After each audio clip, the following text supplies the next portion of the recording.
2015년 교육부와 한국과학창의재단에서 연합해가지고 대한민국 인재상을 수상했습니다.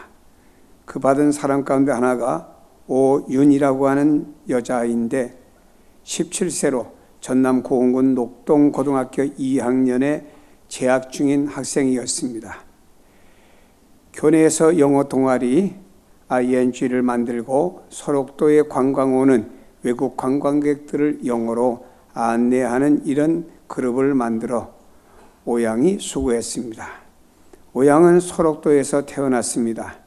아버지는 1995년 국립소록도병원에서 의사로, 어머니는 간호사로 지금까지 일하는 사이에서 이 아이는 태어났습니다. 어린 시절부터 꿈이 소록도에서 자랐습니다. 오양은 그 수상 소감에 대해서 이렇게 말했습니다. 아주 어릴 때부터 아버지를 따라다니며 매일같이 병원과 마을 곳곳을 놀러 다니면서 할아버지와 할머니를 만날 때마다 말벗이 되어드리고 할아버지와 할머니와 함께 식사도 했습니다. 여기 아버지가 있는 이 지역은 소록도, 즉 나환자, 한센병 환자가 있는 그곳입니다. 이가 만났던 할아버지, 할머니들은 다 한센병 환자들입니다. 손이 이그러지고 얼굴이 이그러지고 한쪽 손이 없고 다리가 없고 이런 할아버지, 할머니의 말동무가 되어졌고 그들과 함께 식사를 했다라고 하는 것입니다.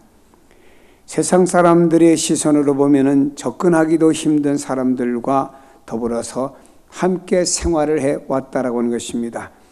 그는 이렇게 말했습니다.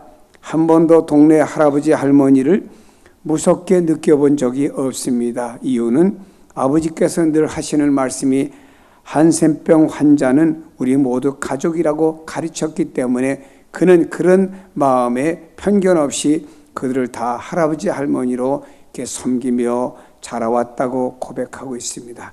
그는 말하기를 자신과 자신의 남동생은 앞으로 의대에 들어가서 의사가 되어서 아버지 의사와 어머니 간호사 그리고 두 자녀 의사가 함께 큰 진료차를 하나 구입해서 자기들을 필요로 하는 곳에 가서 그들을 섬기고 싶습니다 라고 하는 인터뷰를 했습니다.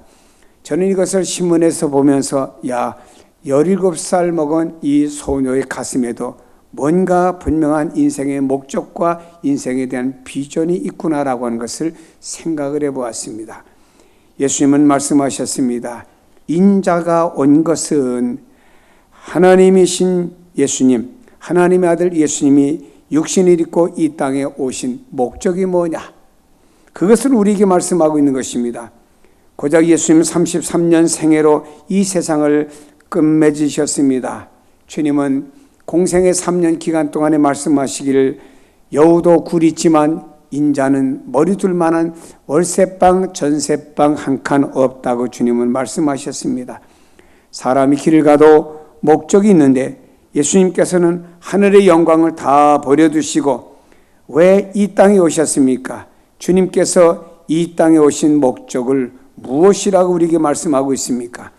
성경은 말씀하기를 인자가 온 것은 섬김을 받으려 함이 아니라 도리어 섬기려 하고 자기 목숨을 많은 사람의 대속물로 주기 위해서 오셨다라고 말씀하고 있습니다. 성경에 또한 우리에게 말씀하기를 이렇게 말씀하고 있습니다. 그는 근본 하나님의 본체시나 하나님과 동등됨을 취할 것으로 여기지 아니하시고 오히려 자기를 비어 종의 형체를 가지사 사람들과 같이 되셨다라고 말씀하고 있습니다. 그렇습니다. 예수님께서 이 땅에 오신 목적은 섬기기 위해서 오셨다고 말씀하고 있습니다. 짧은 공생의 3년의 사역은 주님의 구속 사역, 즉 3년의 공생의 사역은 한마디로 말하면 주님은 섬김의 삶이었다고 말씀하고 있습니다. 왕 중의 왕이신 예수님은 군림하지 아니하셨습니다. 종으로 섬기셨습니다.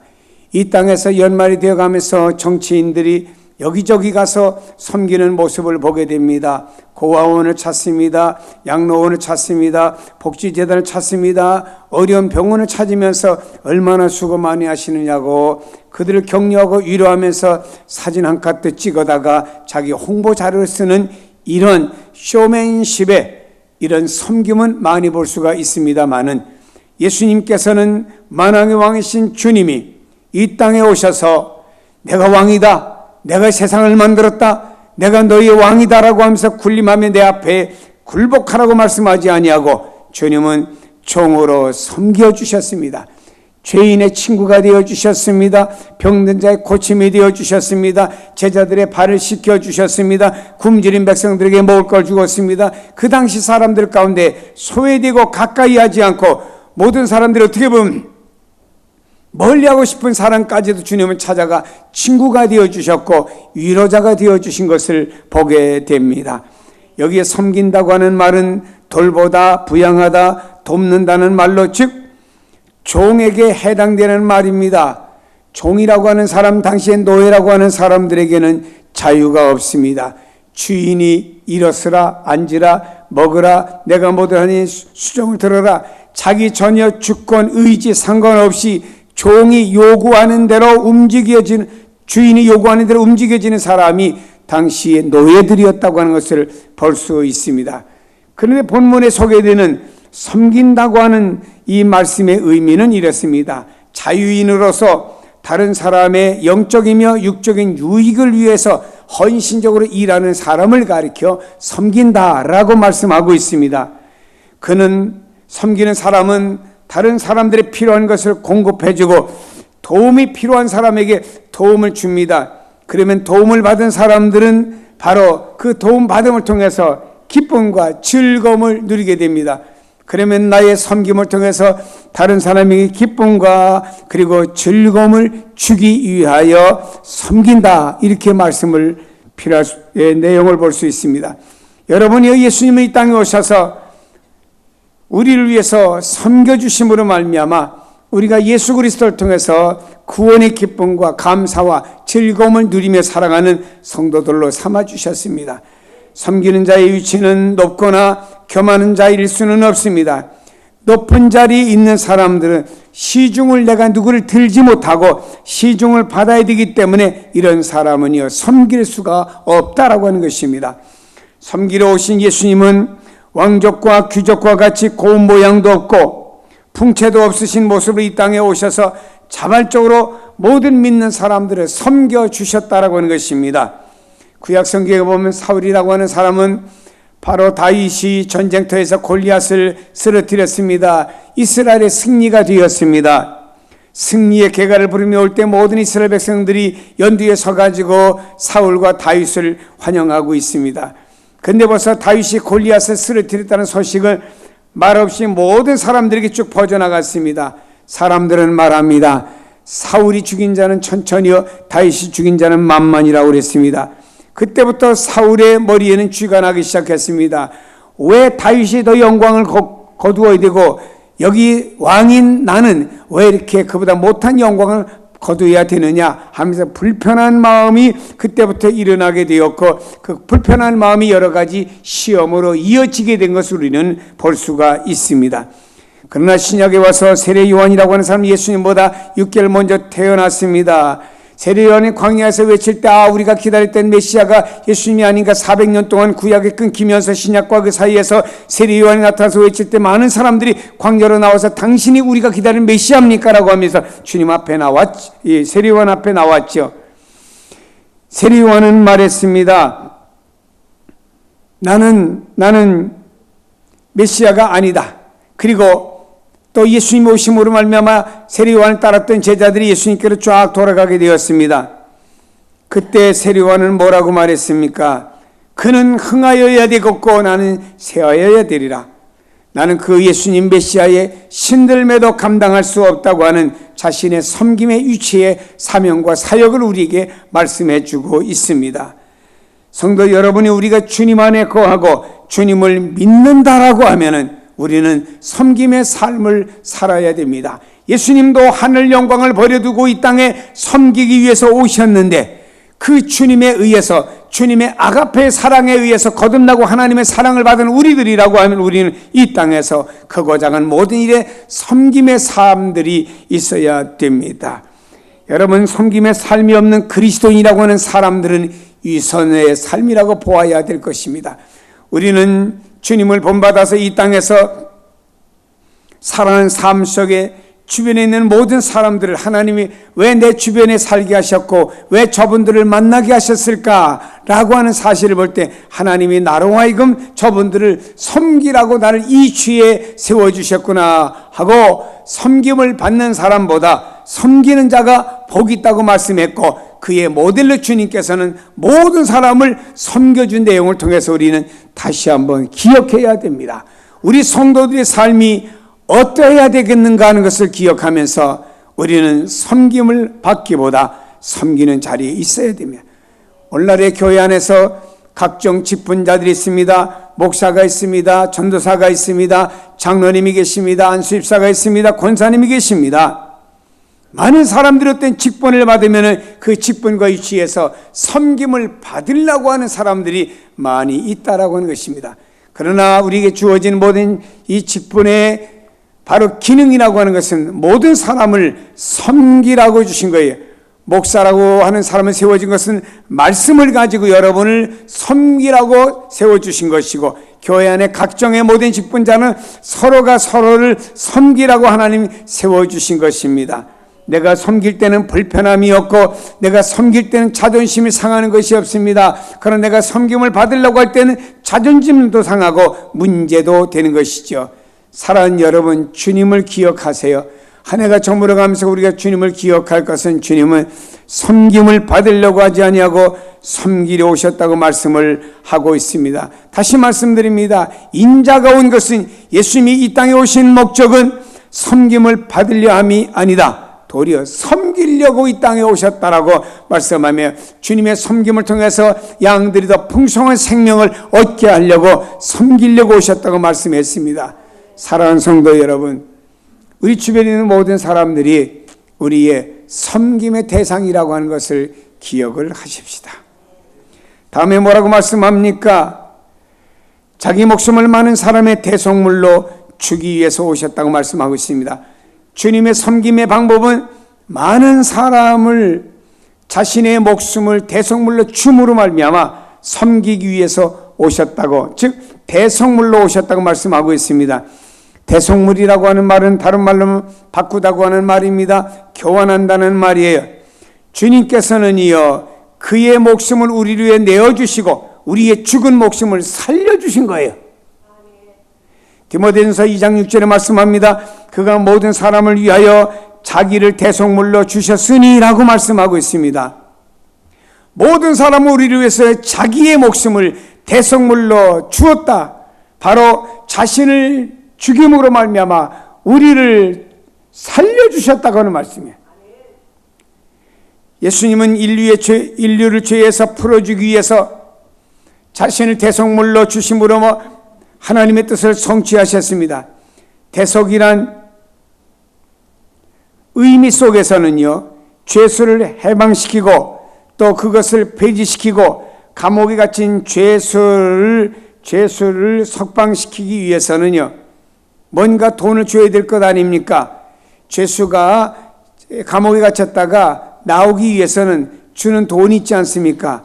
그 풀려나기 위해서는 대속물로 얼마의 돈을 주는 것처럼 주님께서는 말입니다, 포로로 잡혀있는 우리들을 갖다가 사기 위해서 어떤 값을 지불하는 것처럼 바로 주님은 자신의 생명을 대신 주심으로 말미암아 죄의 포로, 사탄의 포로에 되어 있는 우리들에게 자유함을 주고 죽은 생명을 살려주기 위해서 당신의 목숨을 대속물로 주셨다라고 말씀하고 있습니다. 어떤 돈의 가치도 사람의 생명과 비교할 수는 없을 겁니다. 주님은 돈의 가치로도 형용할 수 없는 엄청난 생명을 바로 주셨다고 하는 것입니다. 고린도후서 5장 21절에 말씀하고 있습니다. 하나님이 죄를 알지 못하신 자로 우리를 대신하여 죄를 삼으셨다고 말씀하고 있습니다. 죄가 없으신 주님이 우리를 위해 죄를 대신 짊어지시고 우리가 죄값으로 말미암아 받아야 될 형벌 대신 담당하여 주심으로 말미암아 우리를 죄에서 해방시켜 주셨다라고 하는 것입니다. 갈라디아 3장 13절에 말씀합니다. 그리스도께서 우리를 위하여 저주를 받으사 율법의 저주에서 우리를 속량해 주셨다.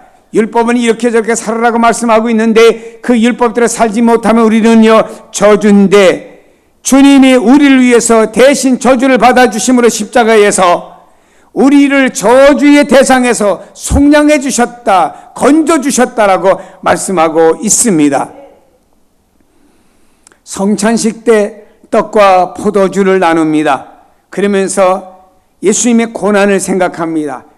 예수님은 우리를 위해서 당신을 나눠주신 것을 우리는 생각하고 기억하는 시간이 성찬식이 되겠지요.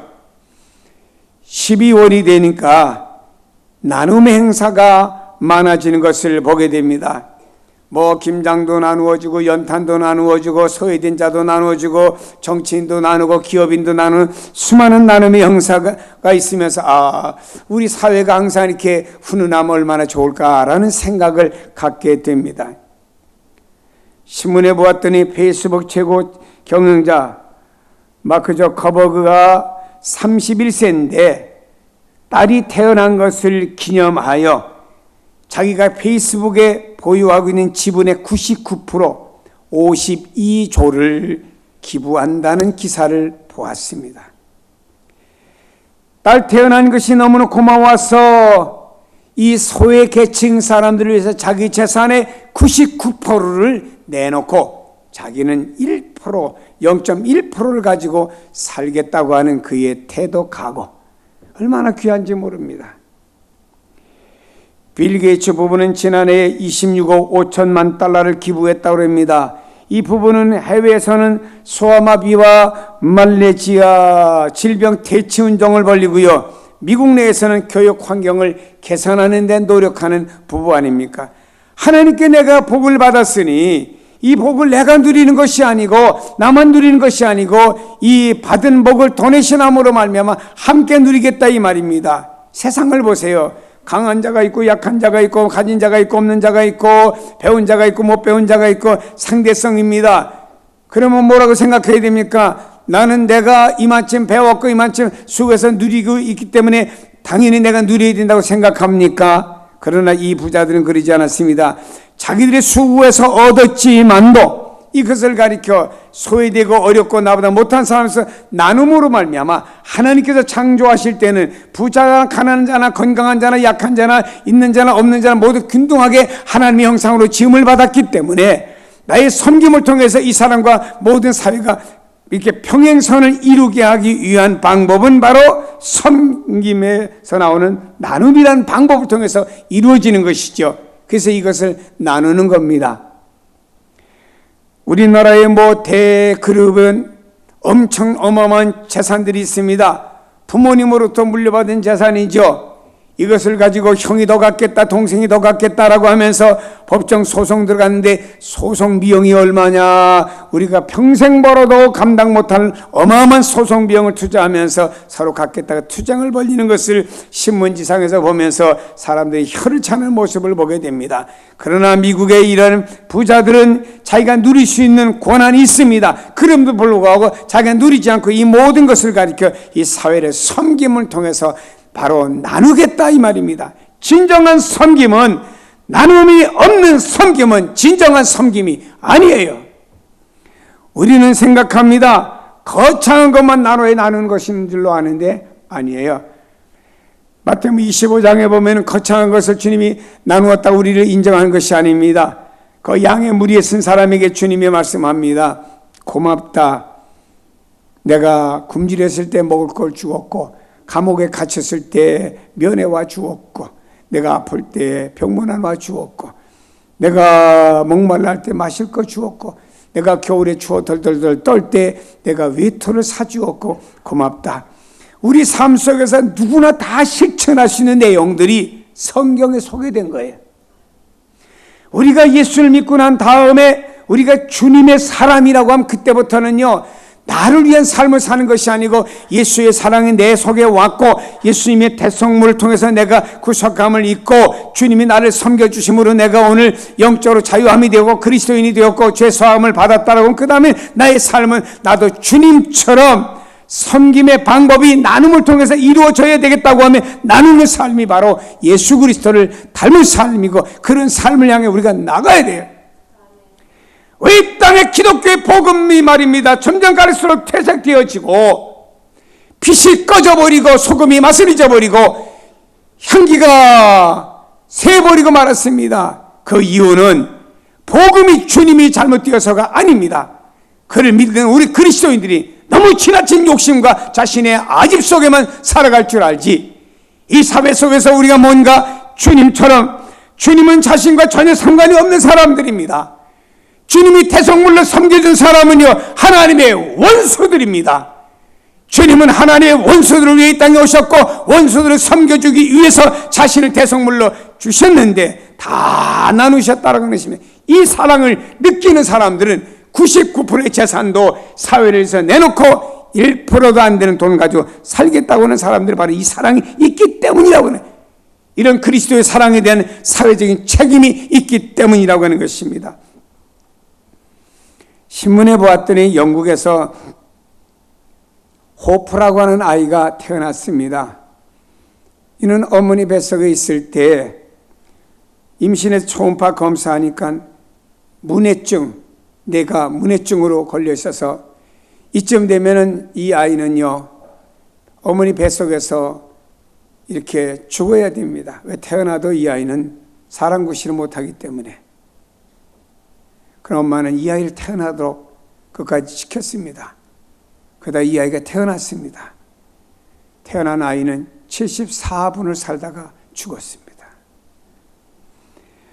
태어난 아이를 아빠도 안고 호프야 나는 너를 사랑한다. 엄마도 나는 너를 사랑한다. 그 집에 아이들도 호프야 사랑한다. 이 말을 다 한 번씩 안아주고 하고는 그 아이는 죽었습니다. 그러나 그 아이의 신장과 간세포가 성인 환자에게 기증되어 주므로 성인 환자가 살게 된 겁니다. 이 부모는 자기 아이는 갔지만 이 아이를 통해서 다른 생명을 살리겠다고 하는 자기 아이의 그 귀중한 세포를 나눈다고 하는 것은 아무나 할 수 있는 게 아니잖아요. 성도 여러분,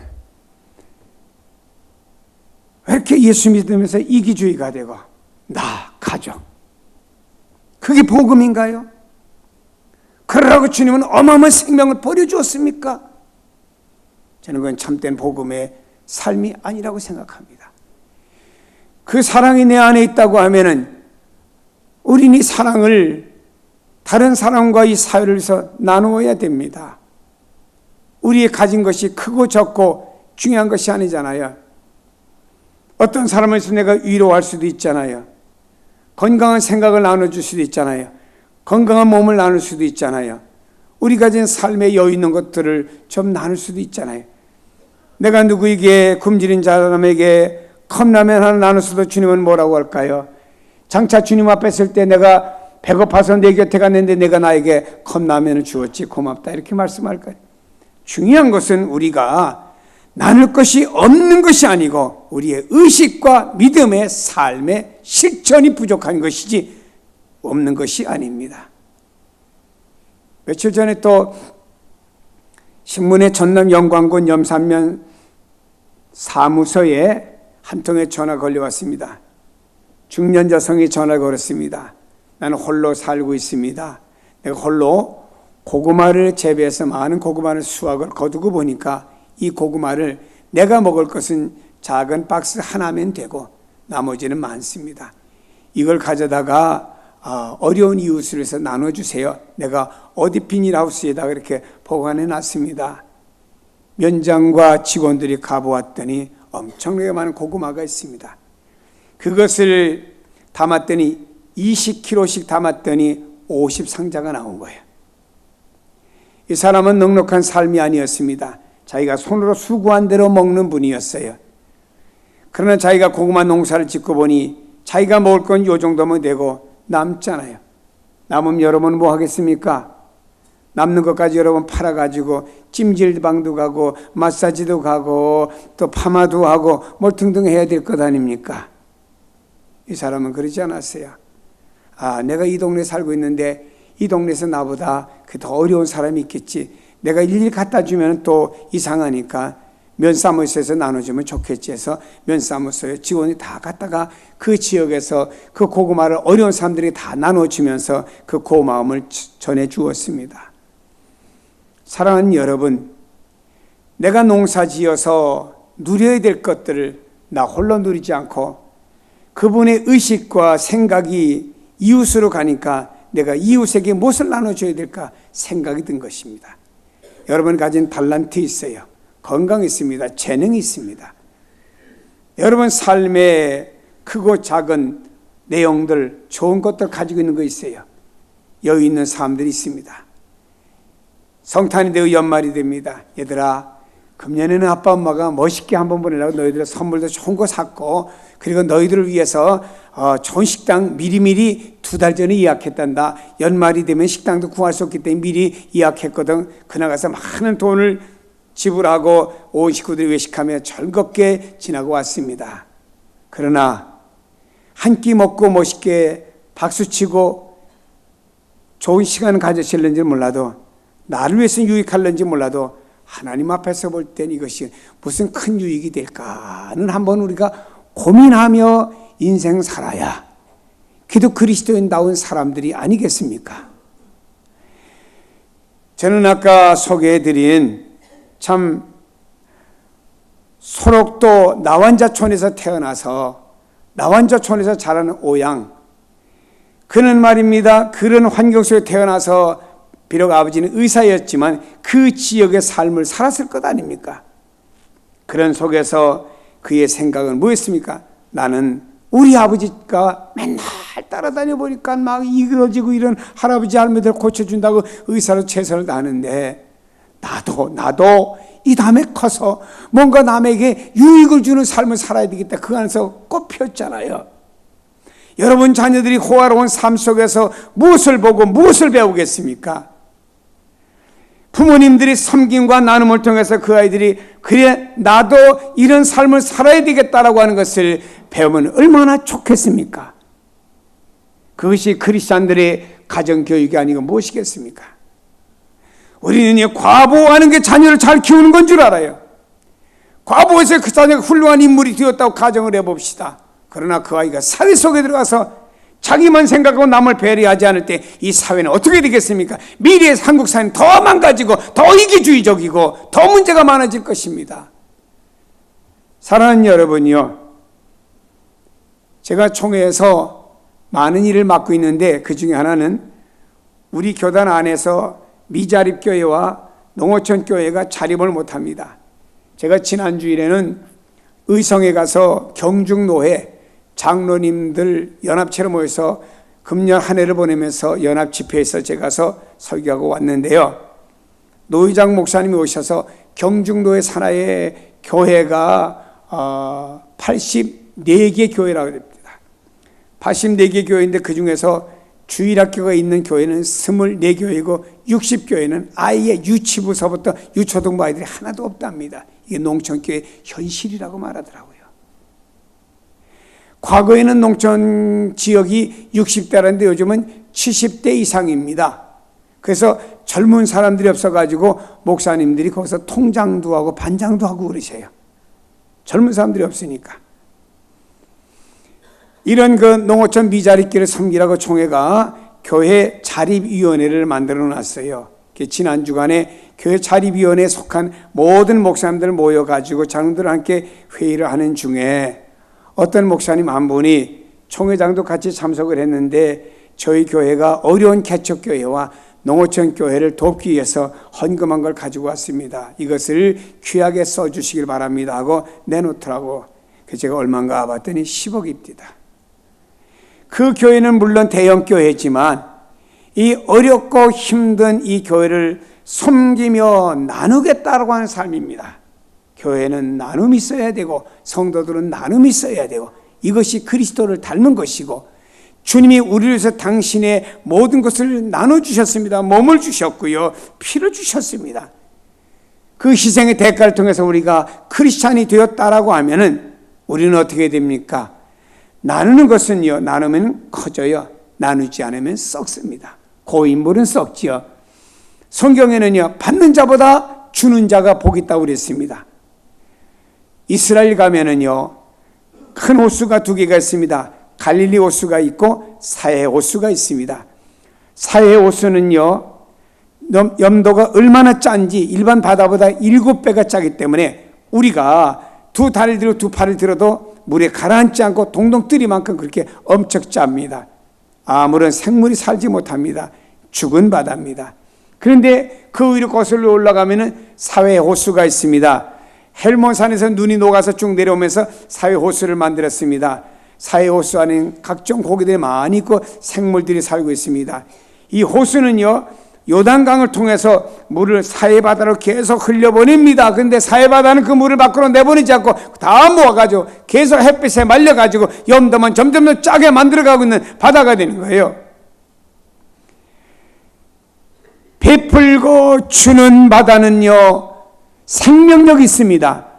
받기만 하고 줄 모르는 사해의 바다는요, 생명력이 없다라고 하는 것입니다. 언젠가 우리가 주님 앞에 서게 될 것입니다. 주님은 서는 모든 사람들을 가리켜 이쪽은 약물이다, 이쪽은 염소다 나누는 그날이 있을 것입니다. 그날에 가서 우리가 어떻게 서겠습니까? 주님은 우리에게 거창한 걸 요구하지 않습니다. 내가 너를 위해서 생명을 버려주었으니 너는 나를 위해 생명을 바쳐라 요구하지 않습니다. 주님은 소박한 걸 요구합니다. 내가 이웃을 위해서 너와 함께 살게 한 주변에 이웃들 있지 않느냐? 그들을 위해서 무엇을 나누었느냐? 옷 한 벌 나누어 봤느냐? 음식 한 번 나눠 봤느냐? 음료수 한 병 나눠 봤느냐? 네가 그 이웃이 잘 모르는 이웃인데 병원에 입원해 있는데 가서 나는 몇 동 몇 호에 있는 누구입니다. 나는 어느 지역에 있는 누구입니다. 하고서는 한번 그들에게 따뜻한 사랑을 나누어 보았느냐? 우리는 어떤 관계성을 가지고는 잘 돌아봅니다. 내가 알기 때문에 병원에 병문안 갑니다. 알기 때문에 장례식에 갑니다. 알기 때문에 결혼식에도 갑니다. 그러나 그렇지 않은 사람들은 나 그 사람 몰라 하고 외면하고 우리는 돌아보지 않습니다. 그러나 주님이 이 소박한 것을 어떻게 섬기며 살아가고 실천했느냐에 따라서 양의 물이다, 염소의 물이다라고 말씀하고 있습니다. 말씀을 맺겠습니다. 예수님이 이 땅에 오신 목적을 이렇게 말씀하셨습니다. 나는 섬김을 받으려고 오지 않았다. 나는 섬기기 위해서 왔다. 섬김의 방법은 많은 사람을 살려주기 위해서 내 이 한 목숨을 대성물로 희생제물로 주기 위해서 나는 이 땅에 왔다. 그러므로 나로 말미암아 많은 양무리들에게, 많은 생명들에게 생명을 주기 위해서 오셨다고 주님 말씀하고 있습니다. 성도 여러분, 예수 그리스도를 믿고 내가 그리스도의 사람이라고 고백한다고 하면은 참 우리는 섬김과 나눔을 통해서 값 있는 인생을 살아감으로 주님 앞에 쓰여지는 이력서가 아름답기를 주님의 이름으로 축복합니다.